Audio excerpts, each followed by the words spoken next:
பேக்ரவுண்டில் ஒரு சாங் வச்சுருக்கேன். அது நல்லா இருக்குன்னு சொல்லுங்கள். என்னன்னு தெரில, எனக்கு ரொம்ப பிடிச்சி ரீல்ஸ் பார்த்துட்டு இருந்தேன்.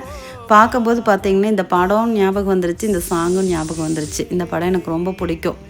அதனால் அதை சரி நம்ம வைக்கலான்னு சொல்லி வச்சாச்சு. சண்டே மார்னிங் பார்த்திங்கன்னா காலையில் பால், அதுக்கப்புறமா நான்வெஜ் எல்லாம் வாங்கிட்டு வந்தேன். பால் கவர் பார்த்திங்கன்னா 3 கவர் இருந்துச்சு. என்னன்னு நோட் பண்ணிங்களா?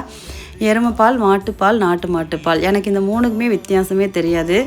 வெளுத்ததெல்லாம் பால் அப்படின்னு மட்டும்தான் நினப்பேன். அது கரெக்டு தான். பார்த்திங்கன்னா அந்த டேஸ்ட்டும் எனக்கு கண்டிப்பாக தெரியாது. எருமைப்பால் எப்படி இருக்கும், மாட்டுப்பால் எப்படி இருக்கும்னு தெரியாது, நாட்டு மாட்டுப்பால் எப்படி இருக்கும்னு தெரியாது. ஆனால் இது 3லையும் வச்சு நாட்டு மாட்டுப்பாலில் மட்டும்தான் ரேட்டு ஜாஸ்திங்கிறது வேணால் தெரியும்.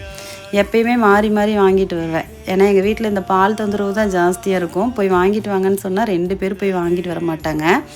ஆனால் பால் அப்படிங்கிறது எனக்கு தேவையே படாது. ஃப்ளிப்கார்ட்டில் இந்த ப்ராடக்ட் வாங்கினா உங்களுக்கு தேவையாக இருந்துச்சுன்னா மேலே கொடுக்குறேன், வாங்கிக்கோங்க.